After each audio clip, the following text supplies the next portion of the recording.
వాక్య భాగములో నుండి మత్తయి సువార్త మొదటి అధ్యాయము 18వ వాక్యాన్ని చదువుకుందాం. మత్తయి సువార్త మొదటి అధ్యాయము 18వ వచనాన్ని మనం చదువుకుందాం. ఎట్లనగా ప్రధానము చేయబడిన తరువాత చాలు. ఇక్కడ మనము ఒక క్రిస్మస్ యొక్క కాలమును గురించి మనము ధ్యానం చేయబోతున్నాం. ఈ క్రిస్మస్ కాలము అనేది ఎలాంటిది, దేనికి ఇది ఉపయోగపడుతుంది? మొదటిగా మనం చూసినట్లయితే ఈ క్రిస్మస్ క్రీస్తుని మనము అన్వేషించటానికి ఈ కాలం ఉపయోగపడుతుంది. ఈ కాలం ఏంటంట, క్రీస్తుని అన్వేషించటానికి ఈ కాలము ఉపయోగపడింది అనే విషయాన్ని మనం జ్ఞాపకం చేసుకోవాలి. ఇది మనకు మత్తయి సువార్త 2వ అధ్యాయంలో మొదటి 2 వచనాలు చదవచ్చు. రాజు అయిన హేరోదు దినములయందు యోదయ దేశపు బెత్లెహేములో యేసు పుట్టిన పిమ్మట ఇదిగో తూర్పు దేశపు జ్ఞానులు యెరూషలేములకు వచ్చి ఆ యూదుల రాజుగా పుట్టినవాడు ఎక్కడ ఉన్నాడు? చాలు. ఇక్కడ మనం జ్ఞాపకం చేసుకుంటే ఏ కాలము అంటే ఇది రాజు అయినటువంటి హేరోదు పరిపాలన చేసినటువంటి కాలం అది. ఆ కాలం ఉందంట యేసుక్రీస్తు వారు పుట్టాడు అనే విషయాన్ని తూర్పు దేశపు జ్ఞానులు తెలుసుకున్నారట. తెలుసుకుని ఇప్పుడు వీళ్ళు ఎక్కడికి వెళుతున్నారు?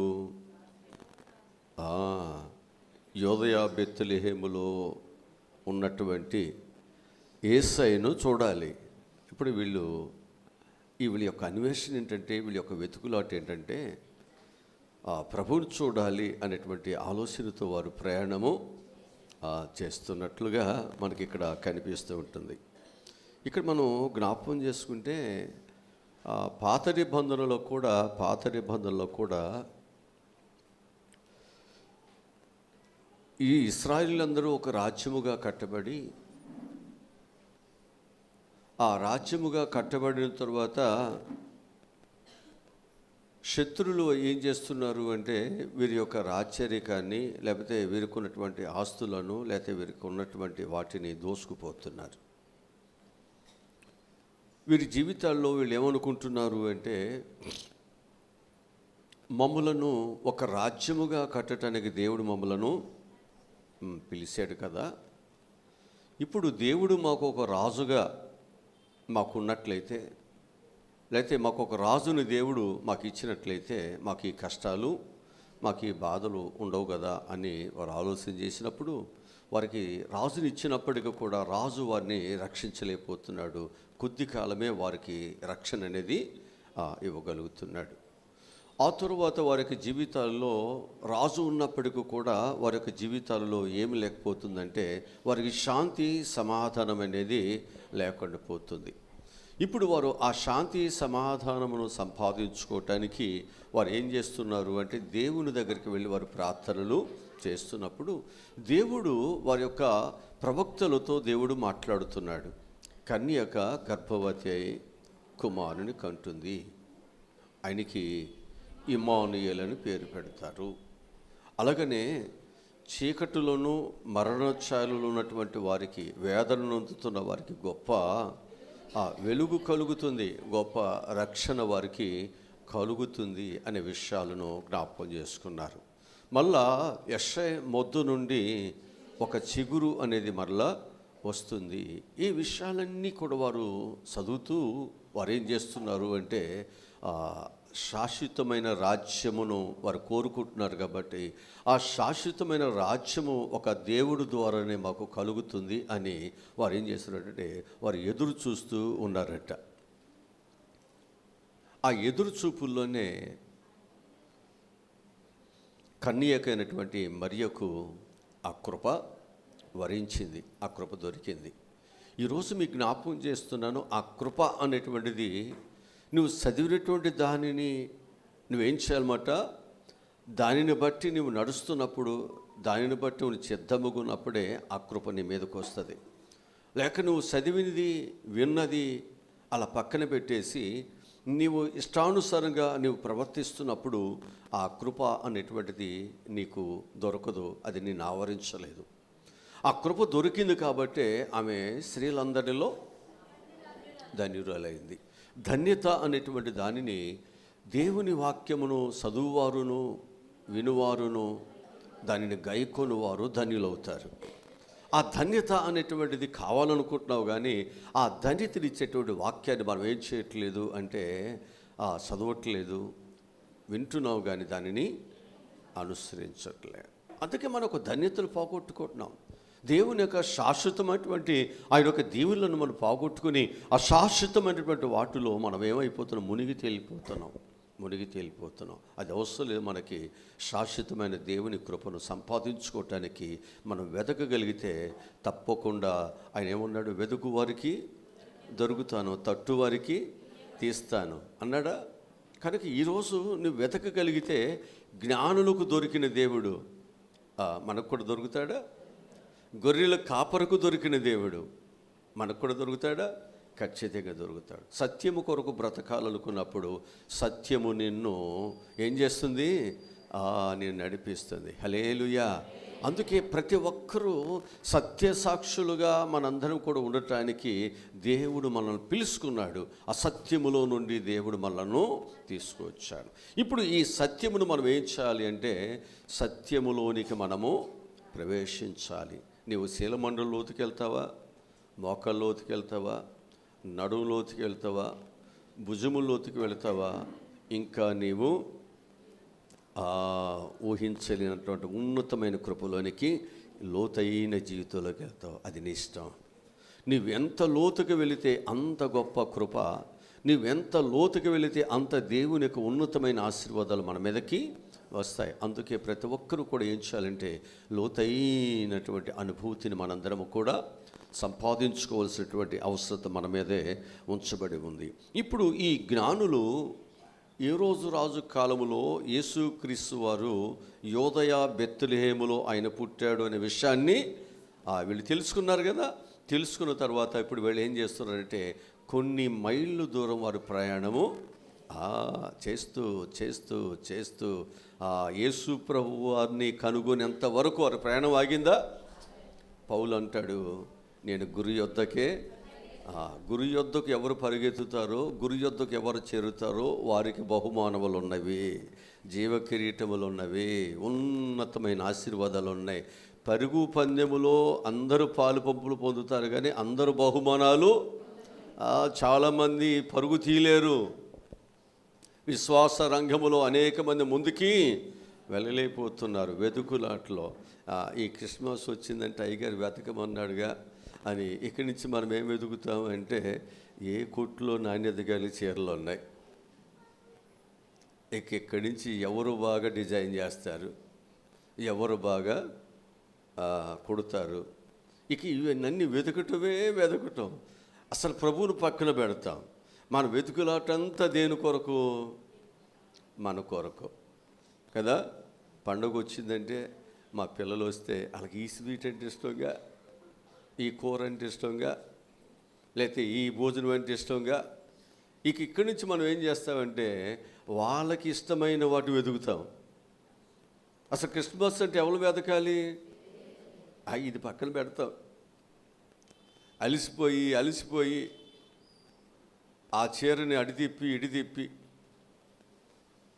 చివరాఖరికి ఆరాధన అంత అయిపోయేటప్పుడు వస్తాం. వచ్చిన తర్వాత ఒక మంచి చీర కట్టుకుని తళతళలాడుతూ ఎదర కూర్చుందంటే ముసుకేసుకొని, అసలు ఎవరు ఈ వెతుకులాటలో అసలు ఏంటి ఎట్లా ఉంది, ఈ వెతుకులాటలో మనం ఏమైపోతాం, మునిగి తేలుతాం. ఈ లోపుగా యేసయ్య వచ్చి అసలు వీళ్ళు నన్ను వెతుకుతున్నారా, డిజైన్లు వెతుకుతున్నారు, ఇక్కడ ఎవరిని వెతుకుతున్నారు, మా స్నేహితురాలు వచ్చిందా రాలేదా, మా స్నేహితుడు వచ్చాడా రాలేదా, అసలు ఈ వెతుకుతున్నామా. యేసయ్య లోపుగా ఏమైపోతాడు, అబ్బే వీళ్ళు నన్ను వెతకట్లేదు, నన్ను ఆరాధన చేయట్లేదని యేసయ్య అంటే వెళ్ళిపోతాడంట. క్రిస్మస్ లేని చోట యేసయ్య ఏముంటాడు, ఆయన ఆరాధన చేయనటువంటి స్థలంలో, వెతకిన స్థలంలో ఆయన ఉండి ఏం చేస్తాడు, మనమంతా వెతికేదంతా లోకాన్ని వెతుకుతున్నప్పుడు ఆయన ఏం చేస్తాడు, మన యొద్ద నుంచి వెళ్ళిపోతాడు. కనుక మన సంఘం నుంచి యేసయ్య వెళ్ళుకోకుండా ఉండాలంటే మనందరం ఏం చేయాలి, మంచి చీరలే కట్టుకురండి, కానీ ఇది ఎవరు కట్టుకున్నారని ఆమెను వెతకవాకండి. ఆరాధన అంతా అయిపోయిన తర్వాత ఆమె బయటకు వస్తుంది, మూసుకు తీస్తుంది, అప్పుడు ఆమె ఎవరో తెలుస్తుంది. కనీసం కానుకలు వేసేటప్పుడన్నా తిరుగుద్ది కదండి నీ వైపుగా, వెనక మళ్ళీ చోళ్ళు నీ మీదకి వెళ్తూ ఉంటారు. మెడ తిప్పి మెడ పట్టేసిన కాడి నుంచి మళ్ళీ ఈ పండగ పూలు తిప్పలు చేస్తుంది కదా. కనుక జాగ్రత్త. కనుక వెతుకులాట అనేటువంటిది చాలా ప్రాముఖ్యమైనది. అది వెతకవలసింది ఏంటంటే ఉత్తమమైన ప్రభు యొక్క సన్నిధిని. హల్లెలూయా. ప్రభువు దొరికితే మనకు మేలు. అందుకే జ్ఞానులు ప్రభువును తెలుసుకున్నారు.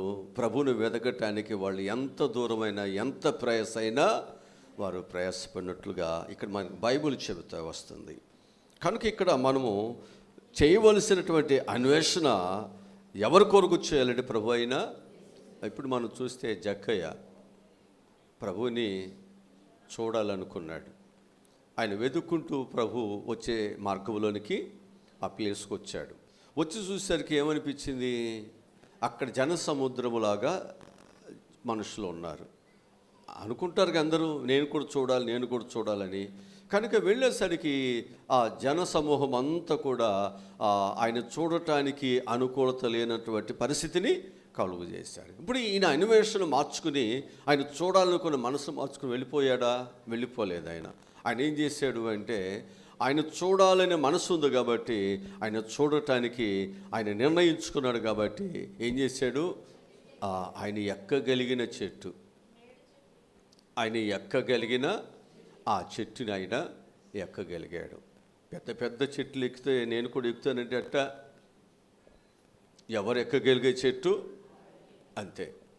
ఎవరు ఎక్కగలిగినటువంటి స్థితిలో, ఎవరు దేవుని కొరకు మనం చేయగలిగినటువంటి అన్వేషణను ఖచ్చితంగా మనందరం కూడా చేయాల్సిందే. అప్పుడు దేవుని యొక్క కృప అనేటువంటిది ఎవరి మీదకి వచ్చింది? జక్కయ్య మీదకి వచ్చింది.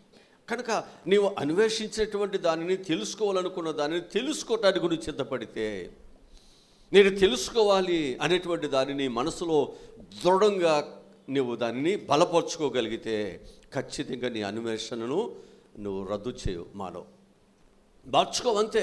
నేను ఖచ్చితంగా నేను చూసి వెళ్ళాల్సిందే, నేను అనుకున్నది సాధించాల్సిందే. పట్టుదల పెరుగుతుంది, పౌరుషం పెరుగుతుంది. దాని కొరకు తాను ఏం చేస్తాడంటే, ఎవరేమనుకుంటూ నాకేంటి, నేను ప్రభువుని చూడాలి. నేను నా స్థితి పొట్టి స్థితి కనుక, నేను పొట్టివాడు కనుక నాకున్నటువంటి ఆటంకాలను అధిగమించాలంటే నేను ఖచ్చితంగా చెట్టుని ఎక్కాల్సిందే. ఎవరి కొరకు? నువ్వు దేనినైతే చూడాలనుకున్నావు దాన్ని చూడటానికి. అప్పుడే దేవుని కృప అనేది జక్కయ్య ఇంటికి వచ్చింది. అట్లాగే ఇంకా మనం జ్ఞాపకం చేసుకుంటే, ఇది మనకు లోకసువార్త 19వ అధ్యాయం 3-4 వచ్చాడు కనిపిస్తుంది. యేసు ఎవరో అని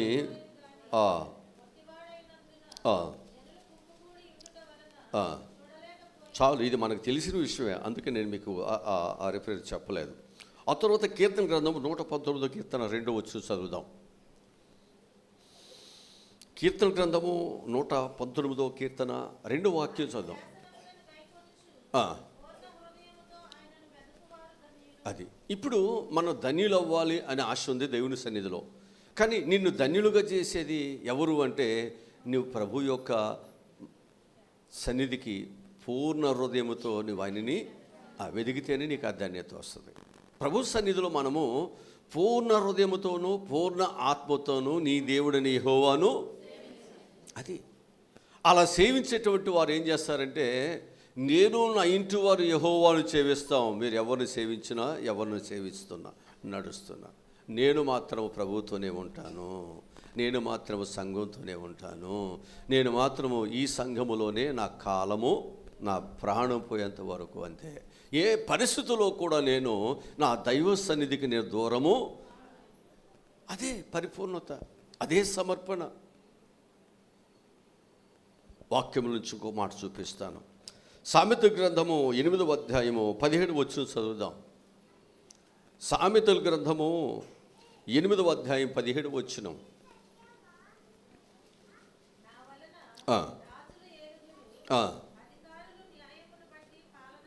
హల్లెలూయా.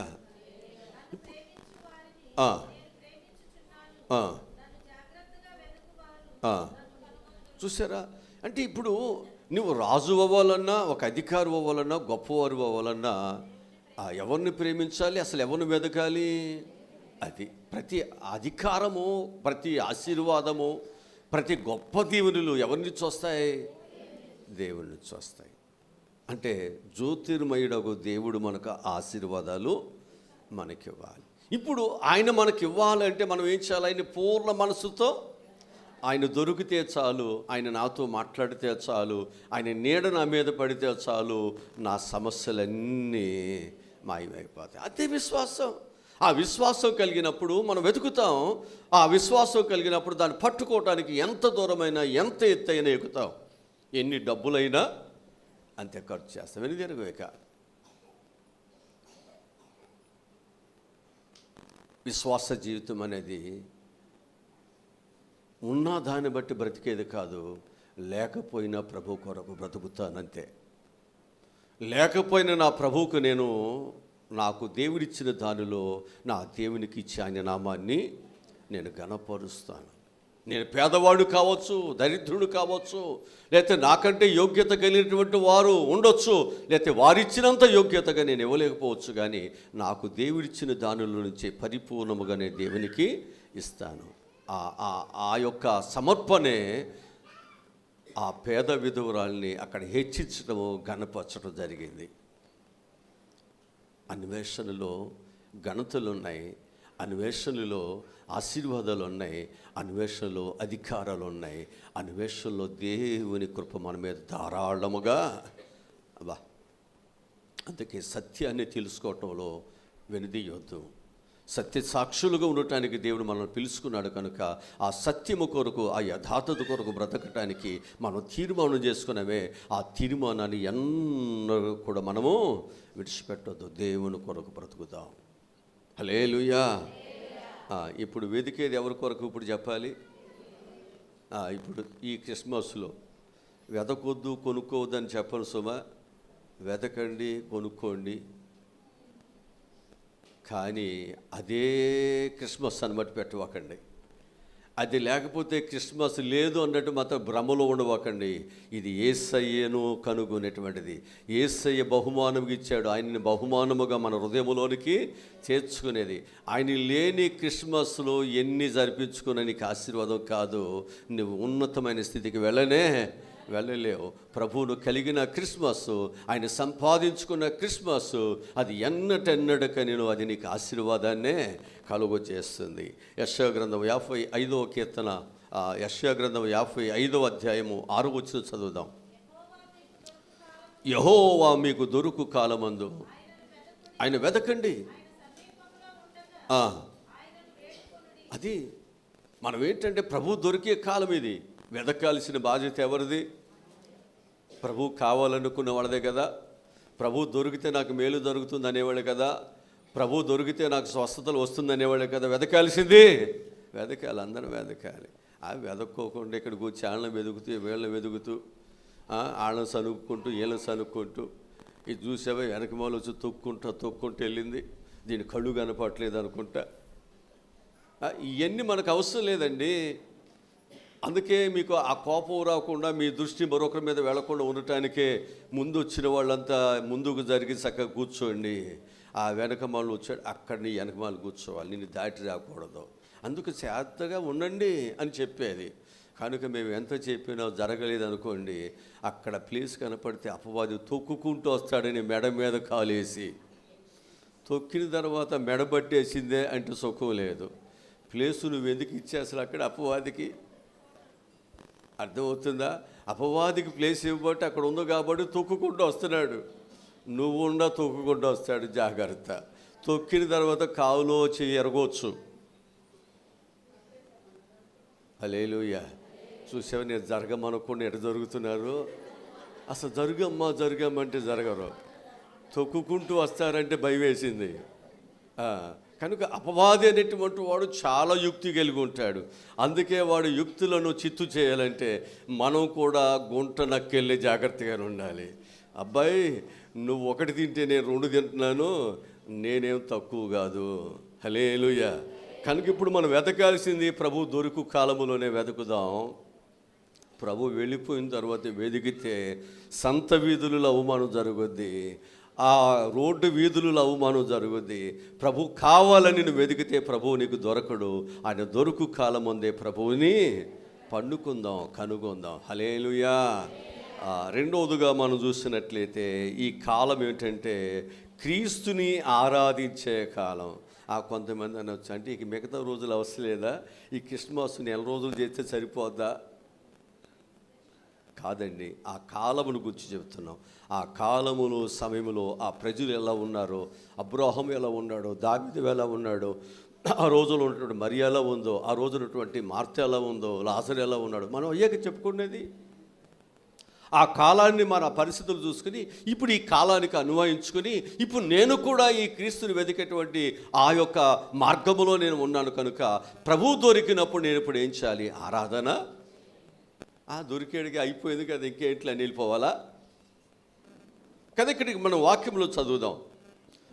మత్తయి సువార్తలో 2వ అధ్యాయంలో 2వ వచనం చదువుతున్నాం.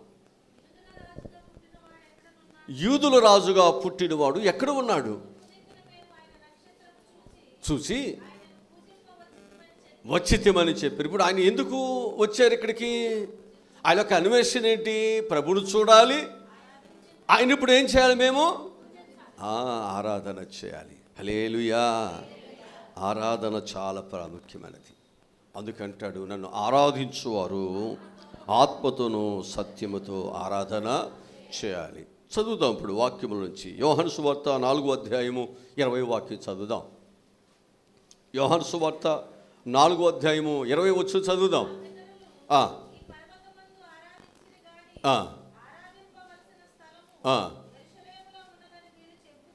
హల్లెలూయా. ఇక్కడ జ్ఞాపకం చేసుకోండి, మా పితరులు ఎక్కడ ఆరాధన చేశారు? ఇప్పుడు మనం ఎవరు చూస్తున్నామంటే మన పితరులను చూస్తాం, మన ముందున్నటువంటి వాళ్ళని చూస్తాం. ఇప్పుడు మనం ఏం చేస్తామంటే వాళ్ళు అక్కడ ఆరాధన చేస్తున్నారు కాబట్టి నేను కూడా అక్కడే. మన పితరులకి మందిరాలు లేవు, మన పితరులకి ఒక రాజ్యం లేదు, ఒక దేశము లేదు, ఒక ప్రాంతము లేదు. వారు ఒక యాత్రికులుగా ఉన్నారు, వారు పరదేశులుగా ఉన్నారు. వారికి జీవితం ఎలా ఉంది అంటే అసలు ఏది వారికి శాశ్వతమైందో కూడా వారు తెలియని పరిస్థితులు ఉన్నారు. మనకైతే ఏం చేశాడు? మాకు ఒక ఊరు ఉంది, ఒక అడ్రస్ ఉంది, మనకు ఒక మందిరం ఉంది, నేను పలానా మందిరానికి చెందిన వాడిని. ఉందా లేదా? ఉందా లేదండి? ఏంటాడు చూస్తున్నారు నా ఇంకా అయ్యగారు మాకు 3 మందిరాలు ఉన్నాయి అన్నట్టు చూస్తున్నారు నా ఇంకా. ఇప్పుడు ఏమంటున్నాడంటే ఆ కాలంలోనంట వారికి యెరూషలేములో వారికి ఏముంది? ఒక మందిరం ఉంది. ఆ మందిరము కట్టడానికి ప్రయాసపడ్డారు. ఆ మందిరము కొరకు ఎన్నో కష్టాలు పడ్డారు, ఎన్నో యుద్ధాలు చేశారు, ఎన్నో పరిస్థితులు ఉన్నారు. తిరిగి దేవుడు ఆ మందిరాన్ని వారికి దేవుడు ఇచ్చాడు. వచ్చిన తర్వాత అంటాడు, ఈ మందిరములో నీ ప్రజలు బాధలతో, కష్టాలతో, కన్నీటితో, వేదనతో, ఉపద్రవాలతో, రకరకాలటువంటి తెగుళ్ళతో వస్తేనయ్యా ఇక్కడ చేయబడుతున్న ప్రతి కన్నీటి ప్రార్థనను నువ్వు వినాలి. నీ కన్ను దృష్టి ఆ ప్రార్థన మీద ఉండాలి, ఆ వ్యక్తుల మీద. అందుకే నువ్వు అక్కడికి వెళ్ళాలి. అంతేగా నాకు పెద్ద టీవీ ఉంది, నాకు పెద్ద ప్రసంగికులు తెలుసు, నాకు ఒక సెల్ ఫోన్ ఉంది, నేను దీనిలో చూస్తాను, దీనిలో ఆరాధన చేస్తాను, కుదరదు. ఇక్కడ వాక్యం చదువుదాం. అక్కడ 24వ వచనం కూడా చదవండి. అక్కడే యోహాను సువార్తలో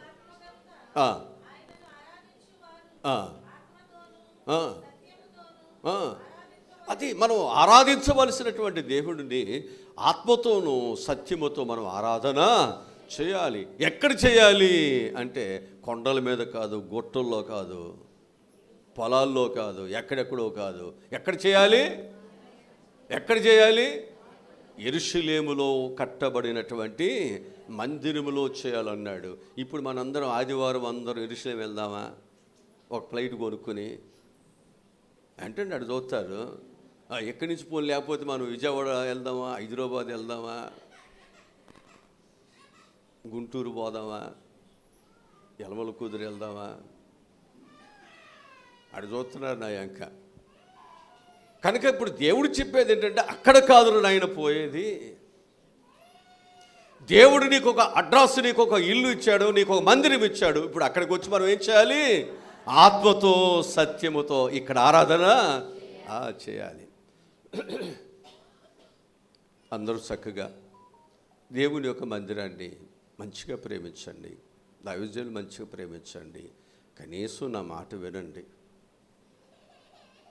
మీకు మంచి మార్గాలు చూపిస్తున్నప్పుడు మంచి మార్గంలో నడవండి.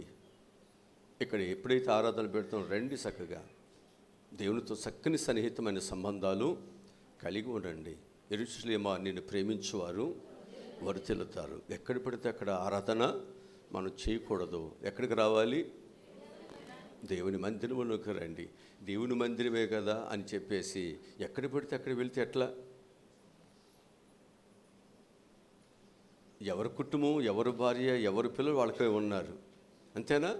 మనుషులందరూ ఎక్కడ పడితే అక్కడ ఉంటాను. వాళ్ళ ఇంటికి వీళ్ళింటికి వెళ్తే బాగుంటుందా? దొంగని కాళ్ళు చేతులు ఎరగొడతాడు.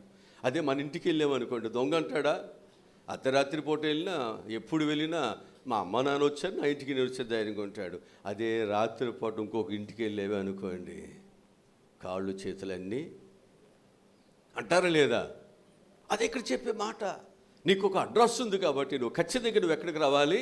నీ అడ్రస్కు నువ్వు ఎప్పుడు వచ్చినప్పటికి కూడా నీ అడ్రస్లో నీకు ఏ ప్రమాదము, నీకు ఎలాంటి నష్టం ఉండదు. అందుకే దేవుడు నీకు ఒక మంచి మందిరము దేవునికి ఇచ్చాడు. దీని కొరకు మన పితరులు పెద్దలు ఎంత కష్టపడ్డారో, దీనిని మనం ఈ విధంగా చూసుకోవటానికి దేవుడు మన తరములో మనం ఎంత కష్టపడుతున్నాం మీ అందరికీ తెలిసిందే.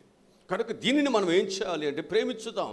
ఇది ఇంకా మంచిగా రాబోయేటువంటి తరములో మనం లేకపోయినప్పటికీ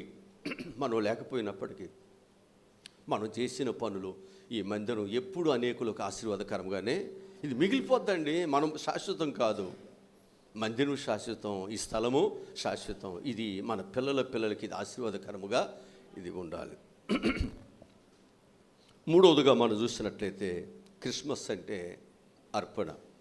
మొదటిది ఏంటి? క్రిస్మస్ అంటే అన్వేషణ. రెండవది క్రిస్మస్ అంటే ఆరాధన. మూడవది క్రిస్మస్ అంటే ఏంటంటే సమర్పణ. మత్తయి సువార్త 2వ అధ్యాయము 10-11 వచ్చాను, చదువుదాం. చూసి వచ్చి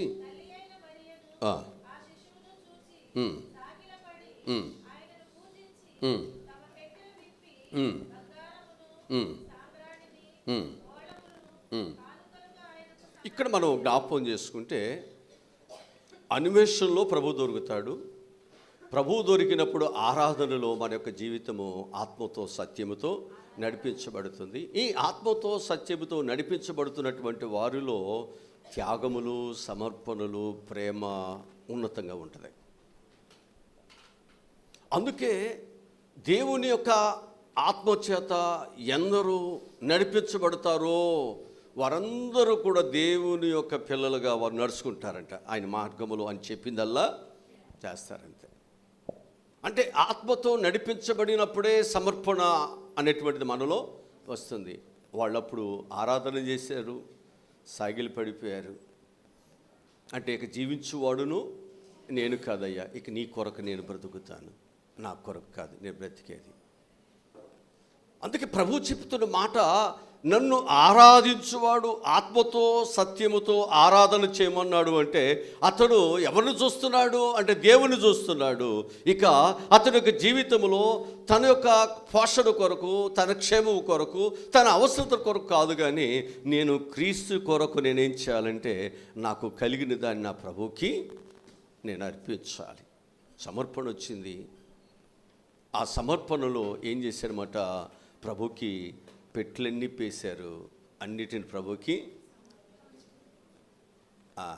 వెళ్ళి బీరువాలో పెట్టి తాళం తీసి అయ్యగారు వచ్చాడు కదా అని మనం వెతికి వెతికి వెతికి అసలు అయ్యగారికి ఏమి ఇస్తే సరిపోతుందో దాన్ని తీసుకుని అది దొరికినాక ఎంత సంతోషమో, అయ్యగారు వచ్చి ప్రార్థన చేస్తే సంతోషం ఉండదు.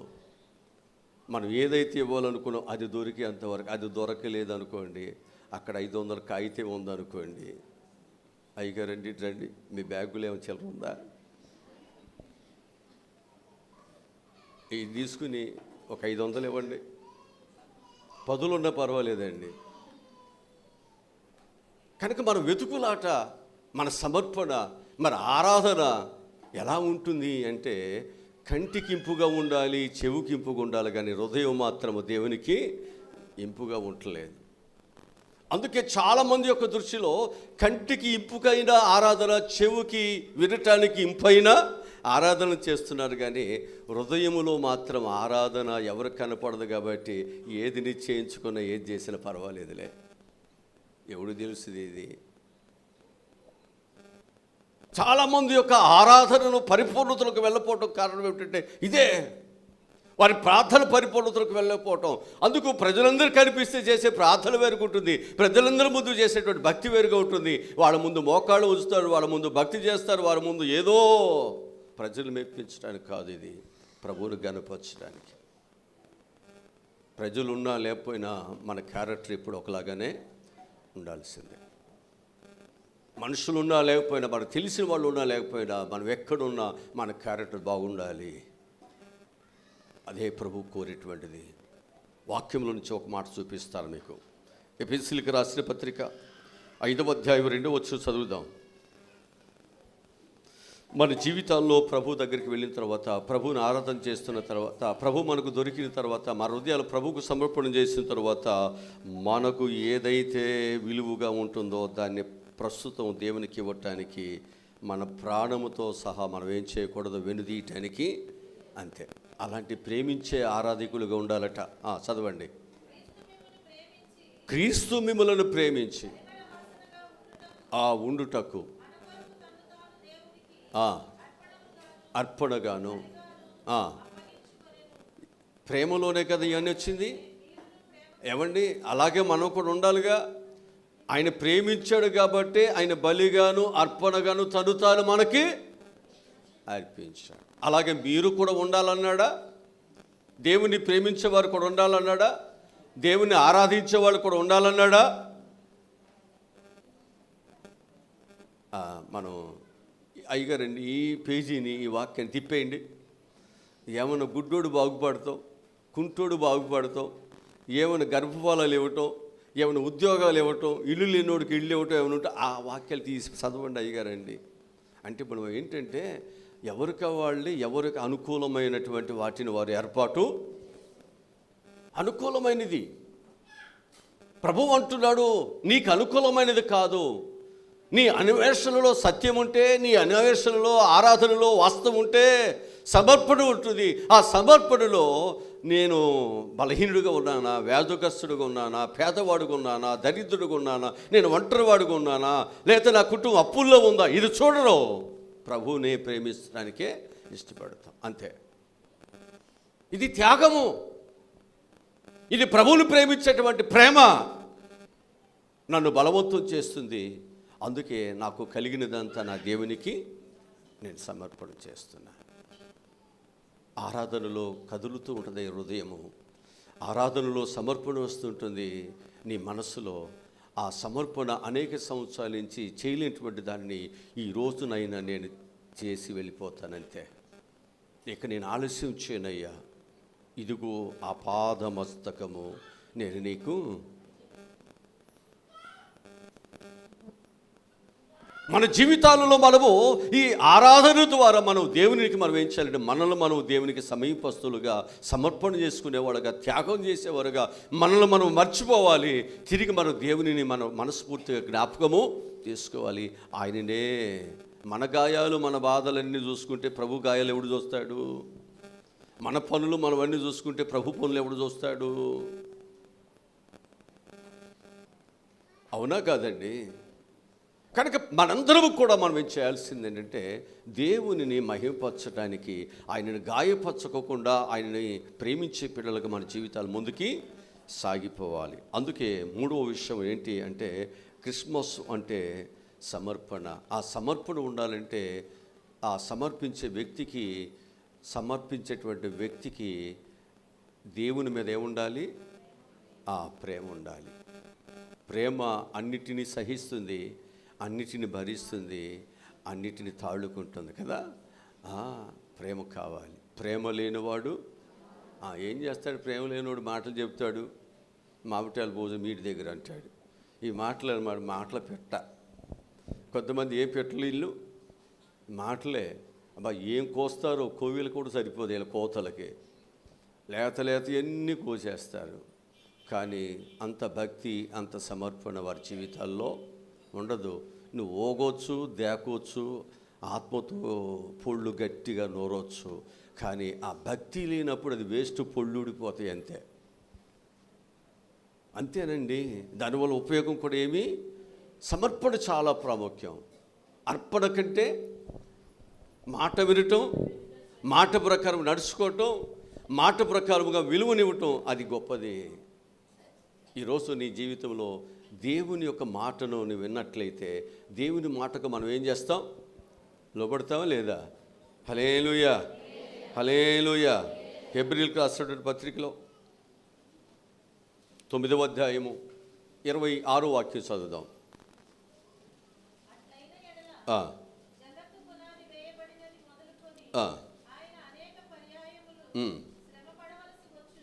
చాలు. ఇక్కడ మనం చూస్తే ప్రభు ఏం చేస్తున్నాడు? అనేక దినములు ఏం చేస్తున్నాడు ఆయన? శ్రమ పడవలసి వచ్చినప్పుడు ఏం చేశాడు? చదవండి. అయితే ఆయన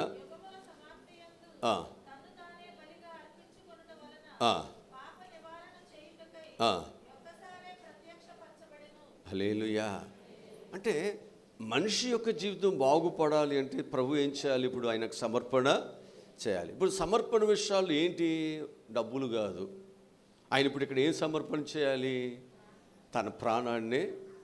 మనం బ్రతకాలంటే, మన పాపం పోవాలంటే ఇప్పుడు దేవుడు ఏం చేయాల్సి వస్తుంది? ఇప్పుడు తన ప్రాణాన్నే. ఇప్పుడు అది ఎంత త్యాగము!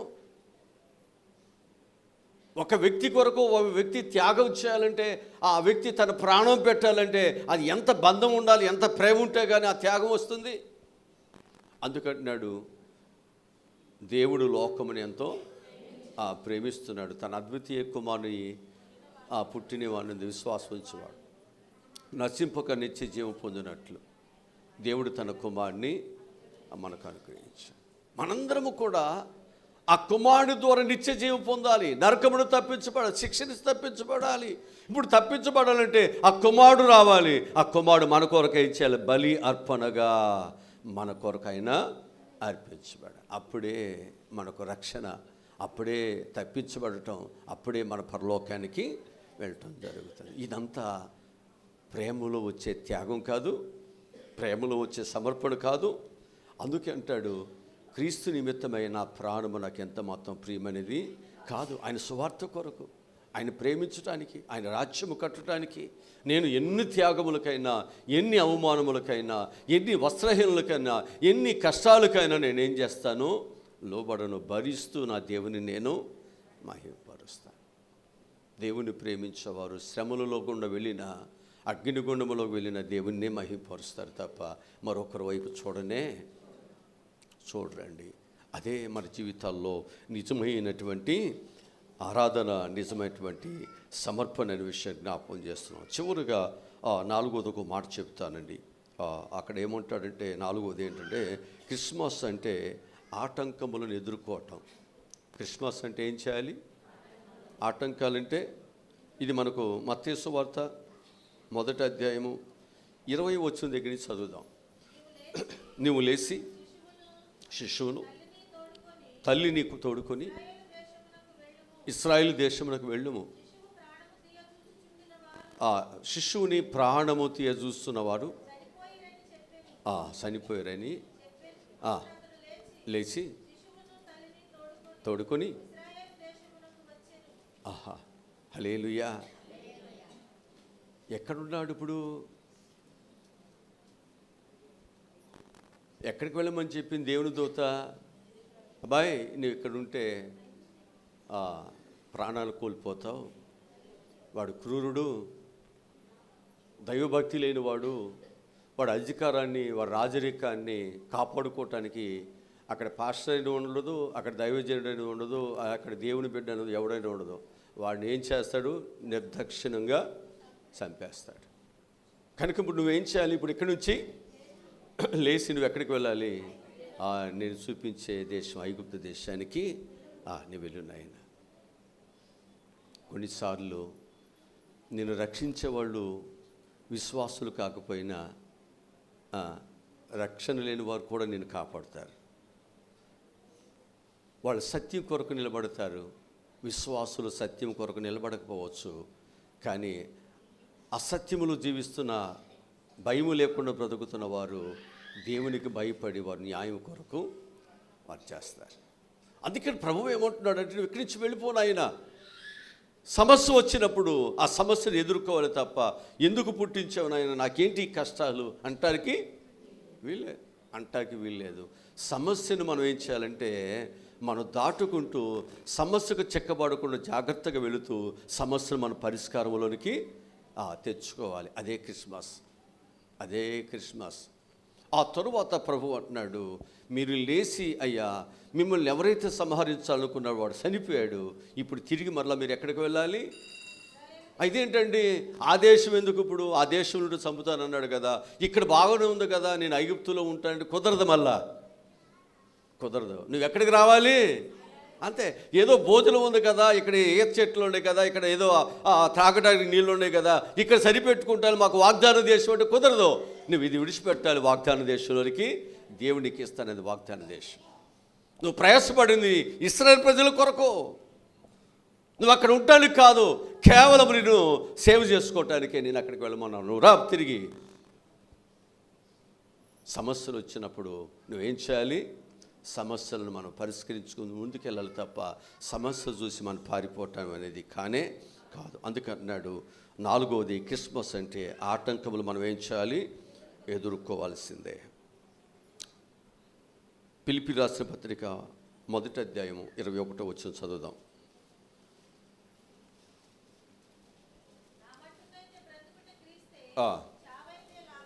హల్లెలూయా. ఏమంటున్నాడు ఇప్పుడు ఈయన? నా మట్టుకైతే. ఇప్పుడు ఆయన మట్టుకు ఎవరి కొరకు బ్రతకాలనుకుంటున్నాడు?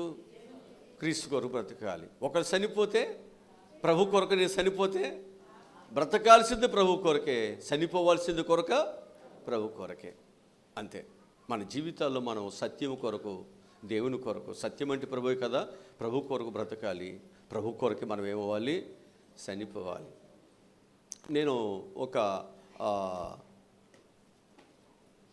అన్న చెప్తున్నటువంటి ఇంటర్వ్యూని నేను విన్నాను. ఈ మధ్యకాలంలో చాలా ప్రమాదకరమైన పరిస్థితులు జరుగుతూ ఉన్నాయి. ఒక ఆయన్ని పట్టుకున్నారు.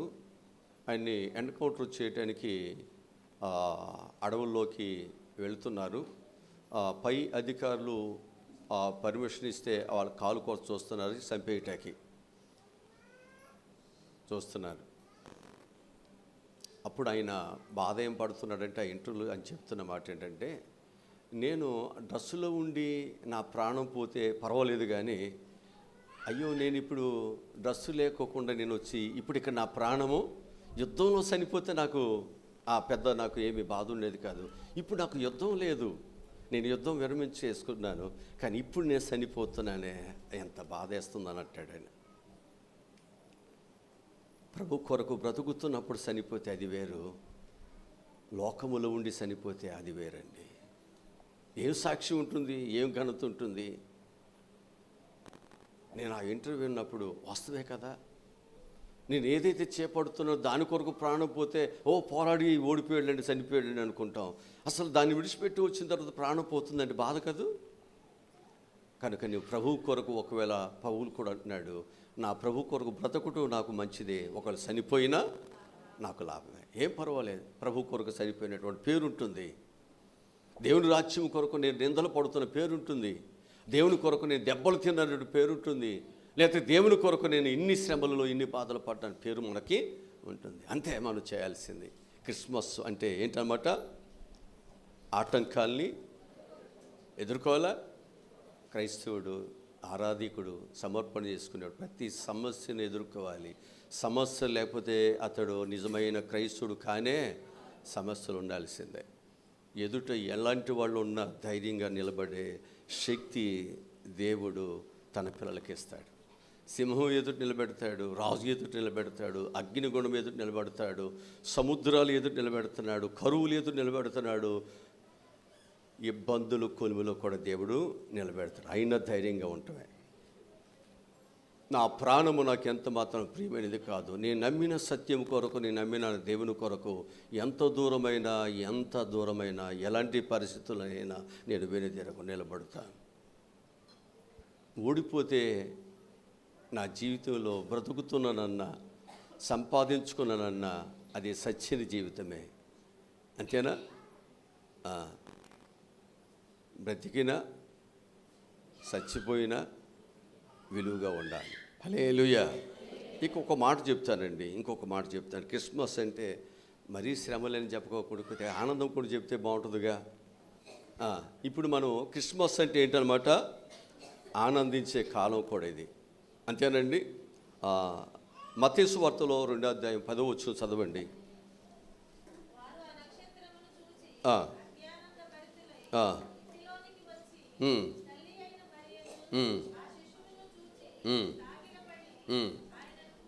హల్లెలూయా. ఇక్కడ మనం నేర్చుకోవాల్సిందంటే క్రిస్మస్ అంటే కూడా అక్కడ ఏముంది, అత్యానంద భరితులైరి అంటే ఆనందమేగా.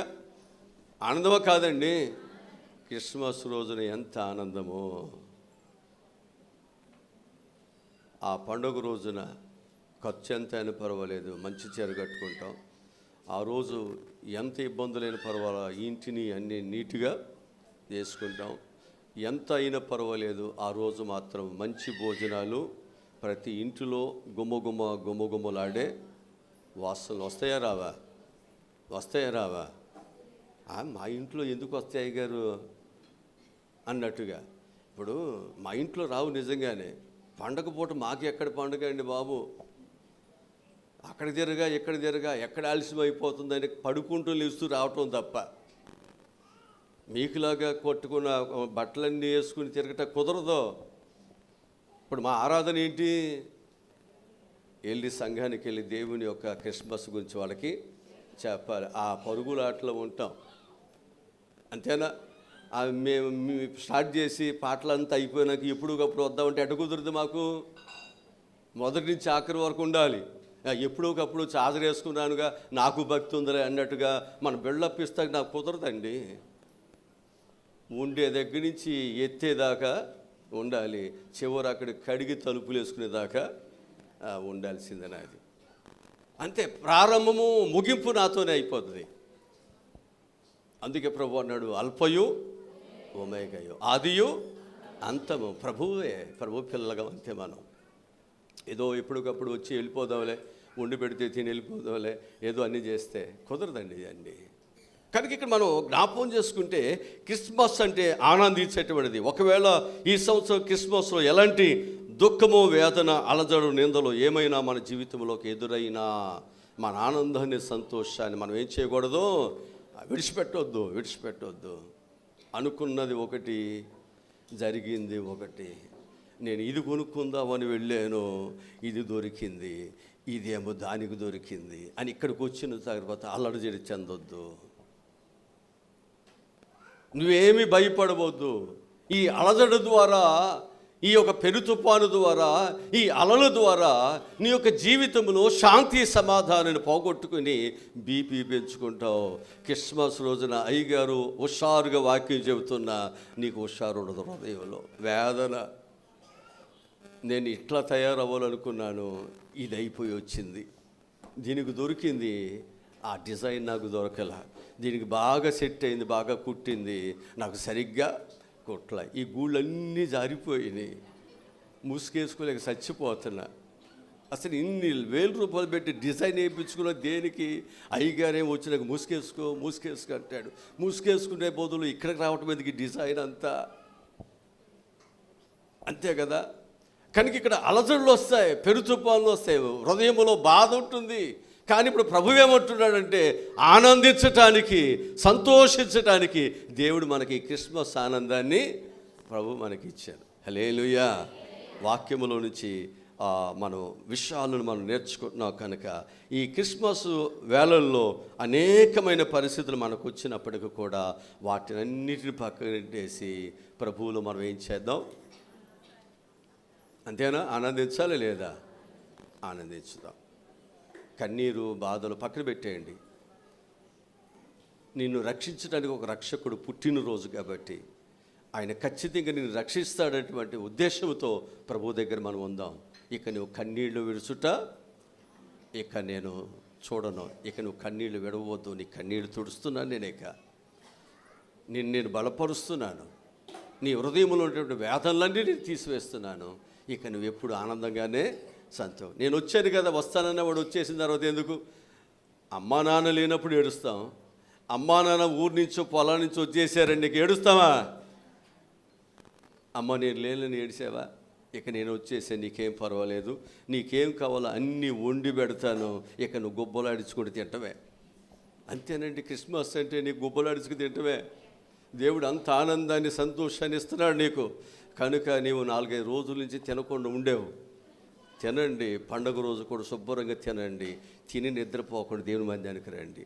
వచ్చిన తర్వాత వెళ్ళి తినండి. పండుగ ఆరాధన చేసుకుని ఇంటికి వెళ్ళిన తర్వాత తినండి. ఇంటి దగ్గర తిని వస్తానంటే ఇక్కడ కూర్చోవటం ఇబ్బంది. కుర్చీలో కాదు కదా, మన కింద కూర్చోవాలి. ఇబ్బందిగా తిన్నవాళ్ళు అలవాటు అయిపోయింది. అయ్యగారు మేము తిని వచ్చి కూర్చోవడం కాబట్టి మాకు అలవాటు అయిపోయింది. ఇప్పుడు దోమ చెట్టు మీద కూర్చోడదట. దోమ చెట్టు మీద అసలు చెట్టు ఎందుకు పెడుతున్నావు? అది పారిపోద్దని. అదేం చేస్తుందంటే ఇది పారిపోద్ది అనుకుంటే ఇది వచ్చి దాని మీద కూర్చుంటుందంట. ఇంక జట్టి పెట్టినా ఒకటే, పెట్టబోయినా ఒకటే.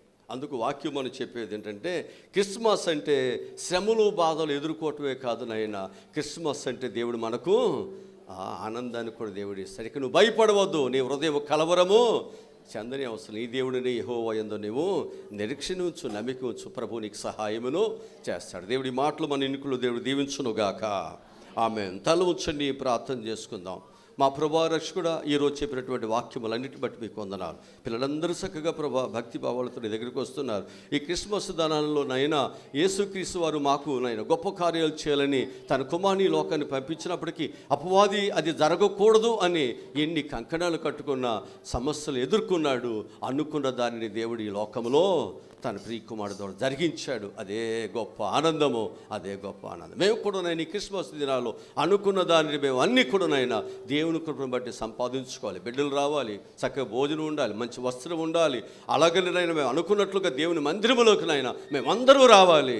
ఆత్మతో సత్యముతో దేవుని ఆరాధన చేస్తూ మా హృదయం అంతా ప్రభువా ఉప్పొంగుతూ దేవుణ్ణి మహిమపరచాలి. ఈ సంవత్సరం అయినా మా పిల్లలు కుటుంబాలుగా రావట సహాయములను దయచేయమని యేసు నామములో ఈ మనవలి ప్రార్థనలు అడిగి పొందుకుని ఉన్నాము తండ్రి. ఆమేన్.